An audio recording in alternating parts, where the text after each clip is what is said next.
Hello नमस्कार दोस्तों, nursing series के एक और बेहतर वीडियो में आप सभी का स्वागत है। आज के वीडियो में हम लोग नर्सिंग सीरीज का 12 नंबर एपिसोड पढ़ने वाले हैं। इस वीडियो में हम लोग पीडियाट्रिक नर्सिंग और ओबीजी नर्सिंग के बहुत सारे एमसीक्यू क्वेश्चंस को जानेंगे। हम लोग जब अब 11th एपिसोड तक जो भी पढ़े थे उसमें ओबीजी नर्सिंग और पीडियाट्रिक नर्सिंग का इमेज बेस्ड क्वेश्चंस को जाने थे, लेकिन अब से हम लोग 12 से 20 जो भी होगा पीडियाट्रिक और ओबीजी नर्सिंग के इसमें एमसीक्यू क्वेश्चंस को रेशनल्स के साथ जानेंगे। 20 एपिसोड तक हम लोग पूरा कंप्लीट बोल सकते हैं कि पीडियाट्रिक नर्सिंग और ओबीजी नर्सिंग को कंप्लीट कर देंगे विथ रेशनल्स और थ्योरी आप लोग का इसी में इंक्लूड्स हो जाएगा। ये हम लोग का एक नया एपिसोड आप लोग बोल सकते हैं कि ये क्या है, तो 12 नंबर से हम लोग का न्यू एपिसोड है। चलिए हम लोग क्वेश्चंस को सॉल्व करेंगे। चैनल का टेलीग्राम है सत्यम नर्सिंग के नाम से, आप लोग वहां पर ज्वाइन हो जाएगा, क्योंकि हर एक वीडियो का पीडीएफ हम वहीं पर सेंड करते हैं, तो आप लोग के लिए बेनिफिट होगा। हम लोग का फर्स्ट क्वेश्चन यहाँ पर है कि the most accurate method to measure PPH blood loss is. यहाँ पर पूछा जा रहा है कि मोस्ट एक्यूरेट मेथड क्या है पोस्टपार्टम हेमरेज जब होता है। पीपीएच का मतलब पोस्टपार्टम हेमरेज जब भी होता है, तो मोस्ट एक्यूरेट मेथड क्या है ब्लड लॉस को मेजरमेंट करने के लिए ड्यूरिंग पीपीएच। ऑप्शन ए है विजुअल एस्टिमेशन, ऑप्शन बी है counting soaked pad, option C है कैलिब्रेटेड ब्लड कलेक्शन ड्रैप, और लास्ट ऑप्शन है abdominal girth measurement.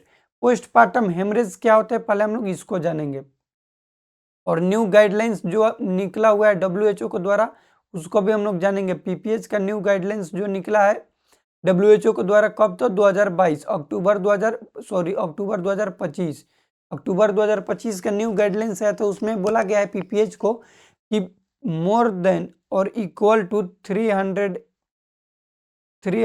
ml blood loss हो रहा है और सिग्निफिकेंट साइन देखने को मिल रहा है ब्लड लॉस का, जैसे हाइपोटेंशन के साथ टेकिकार्डिया होते हैं, तो इसको भी हम लोग पोस्टपार्टम हेमरेज के अंदर इंक्लूड करेंगे। ये न्यू गाइडलाइंस के अकॉर्डिंग है, और इसमें ड्रग ऑफ चॉइस में तो अगेन वही था ऑक्सीटोक्सिन ही है, तो इसको आप लोग याद रखिएगा। पोस्टपार्टम हेमरेज की बात करें तो इसमें कॉजेज में इसका 4T देखने को मिलता है। कॉजेज की बात करें कि मोस्ट कॉमन कॉज क्या होता है, तो 4T आता है। 4T लिखिएगा। एट्यूनिक यूट्रस जो कि मोस्ट कॉमन कॉज होता है पोस्टपार्टम हेमरेज के एटोनिक यूट्रस। यूट्रस जो है वो अपना टोनिसिटी मतलब कि कॉन्ट्रैक्शन पावर और रिलैक्सेशन पावर खो देता है, नहीं कर पाते, उसको बोलते हैं एटोनिक यूट्रस। सेकेंड टी का मतलब होता है ट्रॉमा। ट्रॉमा का मतलब हो जाएगा कि मान लो कि एपिजिटोमी के दौरान कोई कट लग गया उसके वजह से, या फिर फिटल डिलीवरी के दौरान कुछ भी इंजुरी हो गया जिसके वजह से ब्लड का लॉस होगा, उसको हम लोग बोलते हैं ट्रॉमा।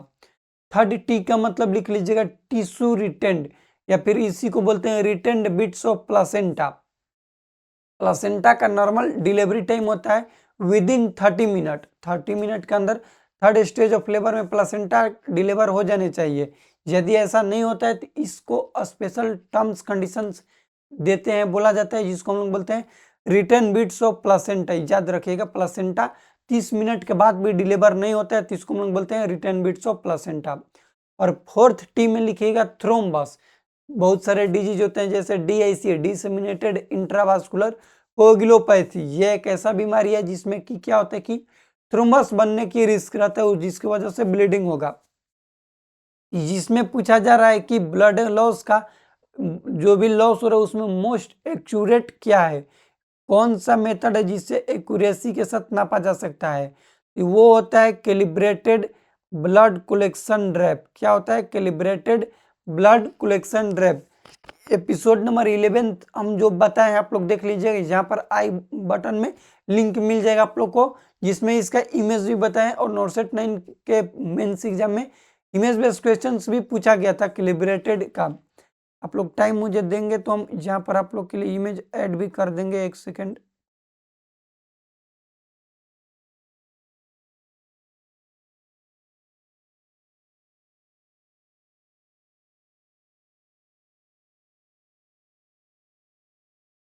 ये देखिए, ये जो इमेज है ये है कैलिब्रेटेड। कैलिब्रेटेड जिसको हम लोग बोलते हैं, फिर इसी का अनदर नेम होता है ब्रास भी ड्रैप। इसको क्या बोलते हैं, ब्रास भी ड्रैप बोलते हैं। इसको याद रखिएगा, इसको हम लोग क्या बोलते हैं, तो बोलते हैं ब्रास भी ड्रैप। इसको बोला जाता है ब्रास, BRAS BRAS ब्रास भी ड्रैप इसी को बोला जाता है। ये इमेज बेस्ड क्वेश्चन पूछा गया था, बोला गया था इमेज देकर कि ये क्या है या फिर किसके हम लोग किस चीज में यूज में लेते हैं। तो ड्यूरिंग पोस्टपार्टम हेमरेज ये इमेज का यूज होता है, मेजरमेंट करते हैं, ये एक्यूरेट मेजरमेंट करता है कि कितना ब्लड लॉस हुआ है। इसको BRAS बोलते हैं या फिर इसी का अनदर नेम है कैलिब्रेटेड ब्लड कलेक्शन। इसको आप लोग याद रखिएगा। नेक्स्ट हम लोग का इमेज क्वेश्चन है brass B drape is use for. वही है जो ब्रास बी का फुल फॉर्म होता है, लिखना चाहेंगे तो लिख लीजिएगा। बी का मतलब होता है ब्रीफ, आर का मतलब rapid assessment of severe shock of volume loss, blood volume loss. BRASS B का फुल फॉर्म लिख लीजिएगा यहाँ पर। ब्रास बी का फुल फॉर्म होता है brief rapid assessment of severe shock of blood volume loss. Blood volume जो भी लॉस होता है उसका रैपिड और ब्रीफ में असेसमेंट करता है, जिसका नाम है ब्रास बी या फिर उसी को बोलते हैं कैलिब्रेटेड ब्लड मेजरिंग जो भी इंस्ट्रूमेंट होता है। यूज क्या होता है तो ऑब्जेक्टिव इसका क्या है, ऑब्जेक्टिव मेजर ब्लड लॉस। इसका क्या ऑब्जेक्टिव है तो ब्लड लॉस कितना हुआ है उसको मेजर करना। ब्रास बी का ये बोल सकते हम लोग की वर्क है, फंक्शन है। नेक्स्ट क्वेश्चन है हम लोग का Amsel criteria are used for diagnosis of. ये जितना भी हम लोग क्वेश्चंस पढ़ेंगे बिल्कुल नया क्वेश्चंस होगा और इस क्वेश्चंस के थ्रू ये थोड़ा सा डीप में होगा, हर एक चीज को हम लोग जानेंगे। जैसे एमसेल क्राइटेरिया नई चीज है कि एमसेल क्राइटेरिया क्या होता है और किसके लिए यूज में हम लोग लेते हैं। तो जो भी एमसेल क्राइटेरिया है उसको लेते हैं बैक्टीरियल वेजाइनोसिस जो होता है उसको डायग्नोसिस करने के लिए यूज में लिया जाता है एमसेल क्राइटेरिया।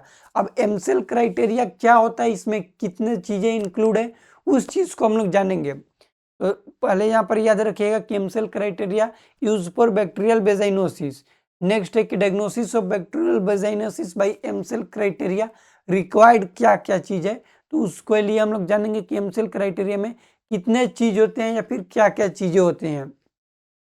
यहाँ पर देखिएगा एमसेल क्राइटेरिया जो है लिख लीजिएगा यहाँ पर, ये क्या चीज है तो ये एमसेल क्राइटेरिया, एमसेल क्राइटेरिया। एमसेल क्राइटेरिया जो है इसमें क्या क्या आता है तो ग्रेइश व्हाइट वेजाइनल सिक्रेशन आता है। वेजाइना का जो भी पीएच होता है मोर देन 4.5 हो जाता है और पॉजिटिव विप टेस्ट जिसके OH प्रिपरेशन जो होता है उसमें आता है, या फिर बोल सकते हैं कि PCR आता है वेजाइनल सिक्रेशन का। और लास्ट होता है कि पॉजिटिव होता है क्लूज सेल माइक्रोस्कोपी में। और ये क्वेश्चन पूछा जाता है कि बैक्टीरियल वेजाइनोसिस का प्रेजेंटेशन क्या है तो क्लूज सेल, इसको स्टार मार्क दे दीजिएगा। क्लूज सेल फाउंड इन तो बैक्टीरियल वेजाइनोसिस हम लोग बोलेंगे। ठीक, ये क्वेश्चन आप लोग कई जगह देखे भी होंगे कि क्लूज सेल किसके अंदर आते हैं तो एमसेल क्राइटेरिया के अंदर आते हैं। अब ये जो क्वेश्चन बोल रहे हैं कि एमसेल क्राइटेरिया क्या है, तो इसमें जो भी एमसेल क्राइटेरिया में 4 चीजें आते हैं उसमें से आउट ऑफ 4 3 क्राइटेरिया पॉजिटिव है तो उसको हम लोग बोलते हैं कि बैक्टीरियल वेजाइनोसिस है। आउट ऑफ 4 एटलीस्ट 3, एटलीस्ट क्या 3 प्रेजेंट होगा तो बोलेंगे क्या चीज की एमसेल क्राइटेरिया को फॉलो कर रहा है और बैक्टीरियल वेजाइनोसिस कंडीशन देखने को मिल रहा है। नेक्स्ट क्वेश्चन है पीडियाट्रिक नर्सिंग का KMC, kangaroo mother care is necessary till baby attain weight of. इसमें ये क्वेश्चन बोल रहा है कि कंगारू मदर केयर जो है कब तक नेसेसरी है बेबी को करना, मदर फीड करेगी बेबी को ताकि कितना वजन उसका गेन हो सके कि अब कंगारू मदर केयर को स्टॉप किया जा सके। ये क्वेश्चन बोल रहा है कि कंगारू मदर केयर कब स्टॉप करेंगे, बेबी का वेट कितना हो जाएगा तो स्टॉप कर दिया जाएगा। ऑप्शन ए है 1500 ग्राम, ऑप्शन बी है 2000 ग्राम, सी है 2500 और डी है 3000 ग्राम। कंगारू मदर केयर के बारे में याद रखिएगा, इसका कंपोनेंट पूछा जाता है तो 3 कंपोनेंट्स होते हैं। क्या होता है 3 कंपोनेंट्स होते हैं, जिसमें क्या क्या आता है तो एक्सक्लूसिव ब्रेस्ट फीडिंग आता है जिसको हम लोग बोलते हैं EBF, एक्सक्लूसिव ब्रेस्ट फीडिंग आता है। स्किन टू स्किन कांटेक्ट आता है, स्किन टू स्किन कांटेक्ट लिख लीजिएगा। और अर्ली डिस्चार्ज आता है, क्या आता है तो अर्ली डिस्चार्ज आता है, डिस्चार्ज लिख लीजिएगा आप लोग। कंपोनेंट की बात करें हम लोग तो 3 कंपोनेंट्स आता है। Exclusive breast feeding kangaroo mother care का कंपोनेंट है, उसके बाद स्किन टू स्किन कांटेक्ट और अर्ली डिस्चार्ज, ये 3 कंपोनेंट्स है जो कि एक कंगारू मदर केयर का है। इसमें दिया जाता है जो भी लो बर्थ वेट वाले बेबी होते हैं उसमें प्रोवाइड किया जाता है 2.5 kg, या फिर बोल सकते हैं हम लोग कि 2500 से कम हो जाता है वेट तो उसको बोलते हैं लो बर्थ वेट। और 2500 तक जब तक बेबी वेट गेन नहीं करता है, या फिर 2.5 kg तक जब तक वेट गेन नहीं करता है, तब तक कंगारू मदर केयर प्रोवाइड किया जाता है बेबी को। जब तक, और मान लो कि उसका वेट 2.5 kg हो गया तो स्टॉप हम लोग कर सकते हैं। इसमें एक और क्वेश्चन पूछा जा सकता है कि कितना देर तक कर सकते हैं, तो kangaroo mother care at least 1 hour, और मैक्सिमम कितना भी कर सकते हैं, 24 आवर्स भी कर सकते हैं, लेकिन एटलीस्ट 1 आवर्स करना चाहिए, होता ही है। स्टॉप कब करेंगे, तो बोल सकते हैं हम लोग कि 2.5 kg जब हो जाएगा, फिर 2500 ग्राम हो जाएगा, तो इसको स्टॉप किया जा सकता है। ये हो गया हम लोग का कंगारू मदर्स केयर का। नेक्स्ट क्वेश्चन है, रिंगल लैक्टेंट इज कंट्रा इंडिकेटेड इन। रिंगल लैक्टेंट मतलब कि आरएल, इसका अनदर नेम लिख लीजिएगा। इसको बोलते हैं हम लोग, रिंगल लैक्टेंट को बोलते हैं हटमैन सॉल्यूशन। क्या बोला जाता है, तो लिख लीजिएगा Hartmann solution. Hartmann solution, Hartmann solution also known as तो रिंगल लैक्टेंट। क्वेश्चन पूछा भी जाता है कि रिंगल लैक्टेंट का अनदर नेम, तो हटमैन सॉल्यूशन। एक हटमैन पाउच भी आता है, प्रोसीजर भी आता है, अलग अलग तरीके हैं, लेकिन इसमें हम लोग जानेंगे जो भी सॉल्यूशन आता है रिंगल लैक्टेंट उसका अनदर नेम है सिग्माइडोस्कोपी, जो होते हैं उसको बोलते हैं हम लोग हटमैन प्रोसीजर, उसका अनदर नेम होता है। ठीक, उसको आप लोग याद रखिएगा। गोल्ड ब्लाडर जो होते हैं उसको हटमैन पाउच बोला जाता है, गोल्ड ब्लाडर को। रिंगल लैक्टेंट जो है इसको हटमैन सॉल्यूशन बोला जाता है। कंट्रा इंडिकेटेड कौन से कंडीशंस में होता है, तो जो रिंगल लैक्टेंट है एसिड कंटेंट करते हैं, इसलिए लैक्टिक एसिडोसिस जो भी कंडीशंस होता है उसमें क्या होगा, तो ये कंट्राइंडिकेटेड होगा, नहीं दिया जाता है लैक्टिक एसिडोसिस में। जैसे लैक्टिक एसिडोसिस मतलब कि लैक्टिक का फॉर्मेशन होगा, डीके एक बीमारी होता है diabetic ketoacidosis. Diabetic ketoacidosis, diabetic की वजह से कीटोन बॉडी बनता है, जिसकी वजह से बॉडी एसिडिक नेचर होता है, उसको हम लोग बोलते हैं diabetic ketoacidosis. Type 1 diabetes mellitus का मोस्ट कॉमन कॉम्प्लिकेशन होता है। और टाइप 2 का बात करें हम लोग तो एचएचएनएस होता है, हाइपरओस्मोलर हाइपरग्लाइसेमिया नॉन कीटोटिक सिंड्रोम उसका फुल फॉर्म होता है, जो कि डायबिटिक मेलाइटस टाइप 2 का कॉम्प्लिकेशन होता है एचएचएनएस, जिसको हम लोग बोलते हैं। तो इसको आप लोग थोड़ा सा डिटेल में भी पढ़ सकते हैं। एक जीडीएम होता है जेस्टेशनल डायबिटीज मेलाइटस, जिसका हम लोग बात करें कि डायग्नोसिस क्वेश्चन पूछा जाता है तो ओजीटीटी इसका गोल्डन स्क्रीनिंग डायग्नोसिस बोला जाता है। ओजीटीटी का फुल फॉर्म होता है ओरल ग्लूकोज टॉलरेंस टेस्ट, जिसमें कि 300 ग्राम वाटर में 75, जो बोल सकते 75 ग्राम ओआरएस दिया जाता है। सॉल्यूशन जो होता है उसको देते हैं प्रोवाइड करके, शुगर प्रोवाइड करके, और उसके बाद डायग्नोसिस किया जाता है। ये अमाउंट पूछा जाता है तो 75 ग्राम देते हैं हम लोग, इसको आप लोग याद रखिएगा। नेक्स्ट क्वेश्चन है कि ripeness of cervix is assist by. Cervix का राइपनेस बोल रहे हैं, या फिर बोल सकते हम लोग कि ये जो फीट लेबर है, प्रोग्रेस लेबर का किस तरीके से असिस्ट किया जाता है, तो लेबर का प्रोग्रेस का एक अलग पैरामीटर होता है, सर्विक्स कितना राइप हुआ है, या फिर इसी को हम लोग बोल सकते हैं कि लेबर असिस्मेंट करेंगे कि डिलीवरी करा सकते हैं फिर नहीं, तो वो कौन सा स्कोर के थ्रू इस असिस्ट किया जाता है, तो बाइसअप स्कोर के थ्रू असिस्ट किया जाता है। बाइसअप स्कोर क्या है इसको आप लोग लिख सकते हैं, या फिर इसका कंपोनेंट क्या होते हैं, तो इसमें 5 कंपोनेंट्स होते हैं। कितने कंपोनेंट्स होते हैं, तो 5 कंपोनेंट, जिसमें से 4 कंपोनेंट होते हैं सर्विक्स के। 4 कंपोनेंट होते हैं सर्विक्स के। सर्विक्स के कितने कंपोनेंट, 4 कंपोनेंट। और एक कंपोनेंट होता है फीटल स्टेशन का। इसका होता है तो स्टेशन का होता है, फीटल स्टेशन का। अब 4 कंपोनेंट सर्विस के कौन कौन से होते हैं लिख लीजिएगा। इसका याद करने का सिंपल सा एक हम ट्रिक भी बनाए हैं, DEPCS, PCS। डी का मतलब कि हम लोग देखते हैं डायलेशन ऑफ सर्विक्स, और ई का मतलब इफेसिमेंट ऑफ सर्विक्स देखा जाता है। और सर्विस का इफेसिमेंट हमेशा परसेंटेज वे में होता है, 30%, 50%, 70%। पी का मतलब पोजीशन देखते हैं सर्विक्स का, सर्विक्स किधर है, एंटेरियर है, पोस्टेरियर है कि मिड है। और सी का मतलब हम लोग बोल सकते हैं कि सर्विस का क्या देखते हैं, तो बोल सकते हैं कि सर्विक्स का ये हम लोग कंसिस्टेंसी देखते हैं। कंसिस्टेंसी का मतलब होता है कि सर्विक्स हार्ड है, सॉफ्ट है, किस तरीके का है।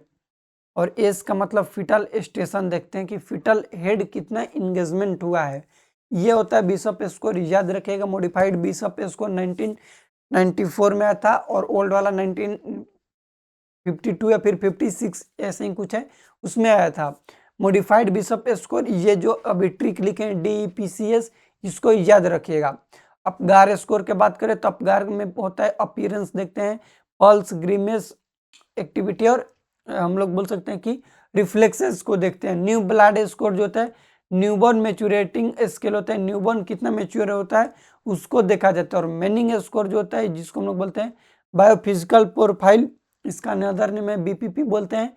ये जो स्केल होता है मैनिंग स्कोर फिटल वेलबिंग के असेसमेंट में यूज में लिए जाते हैं। इस क्वेश्चन का राइट आंसर ऑप्शन सी हो जाएगा। बिशप स्कोर याद रखिएगा कि 5 कंपोनेंट्स होते हैं, 4 कंपोनेंट्स होता है सर्विस का और 1 कंपोनेंट होता है फिटल स्टेशन का। ट्रिक सिंपल है, DEPCS आप लोग याद रखिएगा। नेक्स्ट क्वेश्चन है कि about how many cycle of CPR should you perform for an adult in 2 minutes. CPR जो है जिसका फुल फॉर्म होता है कार्डियो पल्मोनरी रिसक्सिटेशन। CPR का फुल फॉर्म लिख लीजिएगा, cardio pulmonary resuscitation.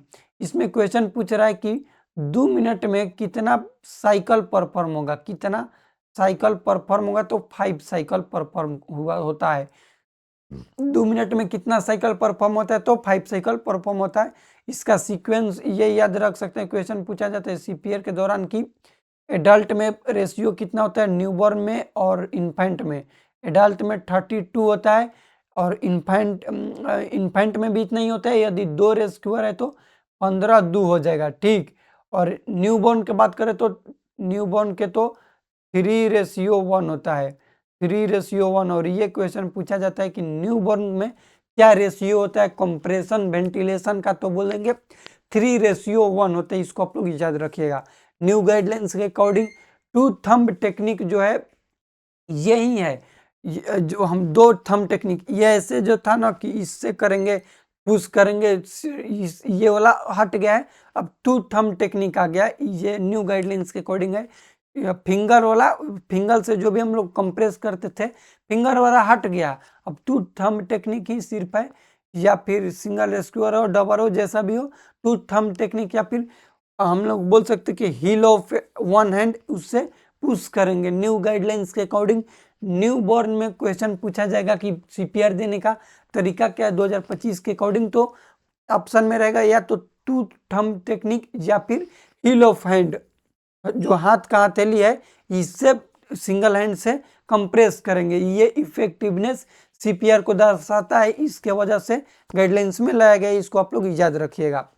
Next question हम लोग का है यहाँ पर, most common is immunoglobulin secreted by mother in milk and colostrum. Mother के ब्रेस्ट मिल्क से मोस्ट कॉमन बोला जा रहा है कि कौन सा इम्यूनोग्लोबुलिन है सिक्रेटेड किया जाता है मदर के मिल्क से। तो हम लोग जानते हैं कि IgA जो है वो होता है मिल्क में, मोस्ट एबंडेंट मिल्क में होता है, ठीक। उसके बाद IgG जो है मोस्ट एबंडेंट होता है, सबसे ज़्यादा होता है। ये क्या होता है, ज़्यादा होता है, लिख लीजिएगा, सबसे ज़्यादा होता है। सबसे ज़्यादा कौन सा होता है मोस्ट एबंडेंट, तो हम लोग बोलेंगे IgG। जो IgM होता है वो पेंटामोरिक स्ट्रक्चर का होता है। ये स्पेशल क्वेश्चन पूछे जाते हैं, तो IgG IgM में लिखेगा कि पेंटामोरिक स्ट्रक्चर होता है। और जो IgE है एलर्जिक रिएक्शन में बढ़ता है, ये आप लोग याद रखेगा। और जो D होता है वो बॉडी सरफेस पर होता है। इम्यूनोग्लोबुलिन याद रख सकते हैं गेम्ड से, कैसे, GAME, गेम और लास्ट में D लगेगा। इम्यूनोग्लोबुलिन G होता है, A होता है, M होता है, E होता है और D होता है। गेम्ड से आप लोग याद रख सकते हैं, सिंपल सा है। इम्यूनोग्लोबुलिन 5 होते हैं। IgG जो है वो क्या है, मोस्ट एबंडेंट होता है, ज़्यादा होता है। जो A है ब्रेस्ट मिल्क में होता है। M जो है पेंटामोरिक स्ट्रक्चर होता है। और जो E है एलर्जिक रिएक्शन में बढ़ता है। और जो D है इम्यूनोग्लोबुलिन वो बॉडी सरफेस पर होता है। नेक्स्ट क्वेश्चन है कि ectopic pregnancy is treated with. Ectopic pregnancy से रिलेटेड क्वेश्चन है। क्वेश्चन पूछा जा रहा है कि इक्टोपिक प्रेगनेंसी जो है किसके थ्रू ट्रीट किया जाता है। बात करते हैं हम लोग कि इक्टोपिक प्रेगनेंसी होता क्या है। तो हम लोग जानते हैं कि इक्टोपिक प्रेगनेंसी का सिंपल से ये डिफिनेशन होता है कि फीटस का इम्प्लांटेशन होना आउटसाइड द यूट्राइन कैविटी, कहीं पर हो लेकिन यूट्राइन कैविटी से बाहर है, उसको हम लोग इक्टोपिक प्रेगनेंसी बोलते हैं। मोस्ट कॉमन साइट होता है फैलोपियन ट्यूब का एम्पुला रीजन, ठीक। सेकेंड मोस्ट कॉमन साइट होता है ओवरी, याद रखिएगा ये क्वेश्चन एग्जाम में पूछा जाता है कि सेकेंड मोस्ट साइट क्या होता है इक्टोपिक प्रेगनेंसी का, तो होता है ओवरी, और फर्स्ट मोस्ट कॉमन साइट होता है एम्पुला। यहाँ पर पूछा जा रहा है कि इक्टोपिक प्रेगनेंसी, तो इससे रिलेटेड एक और चीज याद रखिएगा कि इसमें ट्रायड ऑफ सिम्टम्स देखने को मिलता है। जिस भी फीमेल में इक्टोपिक प्रेगनेंसी होगा उसमें ट्रायड सिम्टम्स देखने को मिलेगा। ट्रायड सिम्टम्स में क्या आता है याद रखिएगा, आव से, डबल ए भी, आव। एक का मतलब होगा एमिनोरिया, एमिनोरिया होगा। सेकेंड ए का मतलब होगा एब्डोमिनल पेन होगा, और ये जो एब्डोमिनल पेन है कोलिकी लाइक नेचर में होगा। कोलिकी का मतलब कि कभी दर्द देगा कभी नहीं देगा, कभी होगा कभी नहीं होगा, इसको हम लोग बोलते हैं कोलिकी लाइक एब्डोमिनल पेन, ये देखने को मिलेगा। और भी का मतलब होता है वेजाइनल ब्लीडिंग देखने को मिलेगा। ट्रायड ऑफ सिम्टम्स भी क्वेश्चन पूछा जाएगा कि क्या होता है इक्टोपिक प्रेगनेंसी में। साइन एंड सिम्टम्स में तो याद रखिएगा आव से, डबल ए भी, एमेनोरिया होता है मतलब कि मेंस्ट्रुअल साइकिल अब्सेंट हो जाएगा। 100% फीमेल में एमेनोरिया देखने को मिलता है। 25 में एब्डोमिनल पेन देखने को मिलता है, और 50% केसेस में वेजाइनल ब्लीडिंग देखने को मिलता है, लेकिन एमेनोरिया कंप्लीटली होता है। यह triad symptoms of ectopic pregnancy. Diagnosis का हम लोग बात करें तो कल्डी सिंथेसिस किया जाता है। कल्डोसिंथेसिस, कल्डी सेक जो होता है जिसको हम लोग पाउच ऑफ डगलस बोलते हैं, वहां से फ्लूइड एस्पिरेट किया जाता है। ये मोस्ट रिलायबल डायग्नोसिस होता है। मैनेजमेंट में, मेडिकल मैनेजमेंट में एंटी बोल सकते हैं कि कीमोथेरेपिक जो सेल होता है, सेल के ग्रोथ को रोका जाता है, जिसको हम लोग बोलते हैं कीमोथेरेपिक ड्रग, एंटी मेटाबॉलिक ड्रग बोलते हैं, जिसके अंदर आता है मेथोट्रेक्सेट। क्या आता है, तो आता है मेथोट्रेक्सेट। इस क्वेश्चन का राइट आंसर ऑप्शन सी हो जाएगा। उसके बाद एमटीपी किट आता है, मेडिकल टर्मिनेशन ऑफ प्रेगनेंसी हो जाता है, उसमें आता है मीफेप्रिस्टिन, मीजोप्रोस्टॉल का आता है। कोई यहाँ पर डोज भी पूछा जाता है मीफेप्रिस्टिन और मीजोप्रोस्टॉल का, तो न्यूज स्लाइड में लिख लीजिएगा। जो मीफेप्रिस्टिन होता है 200 होता है, ठीक, 200 mg, और मीजोप्रोस्टॉल जो होता है वो 800 mg होता है, 800 mg। 4 टैबलेट होता है, 4 टैबलेट होता है। कितना टैबलेट होता है, 4 टैब होता है, 4 टैबलेट, ठीक। एक टैबलेट 200 mg का होता है, 4 टैबलेट। पहले देंगे मीफेप्रिस्टोन 200 mg, और देने के बाद 72 से 48 ले 72 आवर्स, 48 से 72 आवर्स के बाद ये लेना चाहिए। और ये क्वेश्चन पूछा जाता है कि किसी भी फीमेल को हम लोग मीफेप्रिस्टोन दे दिए इक्टोपिक प्रेगनेंसी वाली में, तो इसके बाद हम लोग उसके, ये इक्टोपिक, सॉरी यहाँ पर हम थोड़ा सा ये हो गए, ये इक्टोपिक प्रेगनेंसी का नहीं, ये हम लोग का जो है ये है एबॉर्शन का। ये किस चीज़ का है, एबॉर्शन का है। यहाँ पर थोड़ा सा लिख लीजिएगा एक्स्ट्रा में, ये इक्टोपिक प्रेगनेंसी में यूज में नहीं आता है, एबॉर्शन में आता है। मीफेप्रिस्टोन और मीजोप्रोस्टॉल 200 mg होता है जो कि मीफेप्रिस्टोन होता है, और 800 mg जो है वो मीजोप्रोस्टॉल होता है। क्वेश्चन ये पूछा जाता है कि मीफेप्रिस्टोन देने के बाद कितने आवर्स के बाद मीजोप्रोस्टॉल दिया जाता है, तो बोलेंगे 48 टू 72 आवर्स। यहाँ पर थोड़ा सा आप लोग लिख लीजिए, थोड़ा ये हो गए, घबरा गए। एक्टोपिक प्रेगनेंसी और एबॉर्शन में ये जो होता है यूज में लेते हैं एबॉर्शन के दौरान, इसको याद रखिएगा, एबॉर्शन के दौरान लिया जाता है यूज में मीफेप्रिस्टोन और मीजोप्रोस्टॉल को। नेक्स्ट क्वेश्चन है, और इस वीडियो का लास्ट क्वेश्चन है कि dark brown colour of amniotic fluid. ये एमनियोटिक फ्लूइड से रिलेटेड क्वेश्चन है कि डार्क ब्राउन कलर किस में होता है एमनियोटिक फ्लूइड। ये क्वेश्चन पूछा जाता है कि बनना कब से शुरू होता है, तो बोलेंगे हम लोग कि 12 डे से बनना शुरू हो जाता है। फिटल यूरिन जो होता है वो मोस्ट हम लोग बोल सकते हैं कि हेल्प करता है एमनियोटिक फ्लूइड बनाने में। फिटल यूरिन करना और स्वेलो करना दोनों शुरू करता है 12 वीक्स पर, इसको याद रखिएगा। टर्म्स पर ये क्वेश्चन पूछा जाता है कि 20 वीक पर कितना होगा, 20 वीक पर होता है 50 ml, 50 ml 20 वीक पर होता है। उसके बाद 20 वीक के बाद पूछा जाएगा आप लोग से कि 28 वीक पर कितना होगा, टर्म्स पर कितना होगा, प्री टर्म्स पर। टर्म्स पर याद रखिएगा कि 1000 ml होता है, टर्म प्रेगनेंसी पर कितना हो जाता है, तो 1000 ml होता है टर्म प्रेगनेंसी पर, इसको आप लोग याद रखिएगा। उसके बाद एबनॉर्मलिटी, नॉर्मल पेल स्ट्रोक कलर का होता है। एबनॉर्मल कलर पूछा जा रहा है यहाँ पर कि डार्क ब्राउन कलर, तो ये होता है इंट्रायूट्राइन डेथ जो होता है फीटस, उसमें डार्क ब्राउन कलर का होता है। पोस्ट मेच्योरिटी होगा तो गोल्डन कलर देखने को मिलेगा। RH incompatible, RH income, post maturity में गोल्डन नहीं होता है, पोस्ट मेच्योरिटी में सेफ्रॉन कलर होता है। कैसा होता है, तो सेफ्रॉन कलर, सेफ्रॉन, ये पोस्ट मेच्योरिटी में सेफ्रॉन होता है। RH इनकम्पेटेबिलिटी में गोल्डन कलर होता है। RH इनकम्पेटेबिलिटी में, RH इनकम्पेटेबिलिटी में गोल्डन कलर का होता है, इसको याद रखिएगा। गोल्डन कलर का होता है किसमें, तो RH इनकम्पेटेबिलिटी में, ठीक। और एक्सीडेंटल जो हेमरेज होता है उसमें डार्क रेड कलर का होता है। ये पोस्ट मेच्योरिटी में सेफ्रॉन कलर होता है, इसको याद रखिएगा। इंट्रायूट्राइन डेथ में डार्क ब्राउन कलर का होता है। RH इनकम्पेटेबिलिटी में गोल्डन कलर का होता है। और एक्सीडेंटल हेमरेज की बात करें तो एक्सीडेंटल हेमरेज जो है उसमें डार्क रेड कलर का होगा। ये हम लोग का पीडियाट्रिक नर्सिंग और ओबीजी नर्सिंग का कुछ इंपॉर्टेंट्स ऑब्जेक्टिव क्वेश्चन थे। इस वीडियो में कुछ भी डाउट होगा तो कमेंट कीजिएगा, वहां पर हम अपनी गलती को एक्सेप्ट करते हैं कि इक्टोपिक प्रेगनेंसी और एबॉर्शन वाले में थोड़ा सा ये हो गया था कि इक्टोपिक प्रेगनेंसी में हम बता दिए मिफेप्रिस्टोन और मिसोप्रिस्टोल, तो उसके लिए क्षमा चाहते हैं। बाकी सभी क्वेश्चंस में कुछ भी डाउट होगा तो कमेंट कीजिएगा। इस वीडियो को अपने दोस्तों के साथ शेयर कीजिएगा।